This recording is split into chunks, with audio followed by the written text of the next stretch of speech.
Hello అండి, నేను doctor Soumya, consultant 49 fertility centre Rajahmundry branch.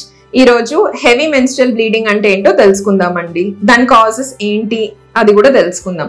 Heavy menstrual bleeding అంటే నార్మల్ గా బ్లీడింగ్ అనేది 3 to 4 days నుంచి 7 days వరకు అవ్వడం అనేది నార్మల్ అండి. అది కూడాను మనము డైలీ యూసేజ్ లో చూసుకున్నట్లయితే 2 to 3 pads per day is considered to be normal. దీనికన్నా ఎక్కువ కనుక బ్లీడింగ్ అయినట్లయితే దాన్ని హెవీ మెన్స్ట్రల్ బ్లీడింగ్ అంటాం. ఒకవేళ యంగర్ ఏజ్ గ్రూప్ లో ఉన్నట్లయితే దట్ ఈస్ ఓకే అండి. Most common causes are hormonal.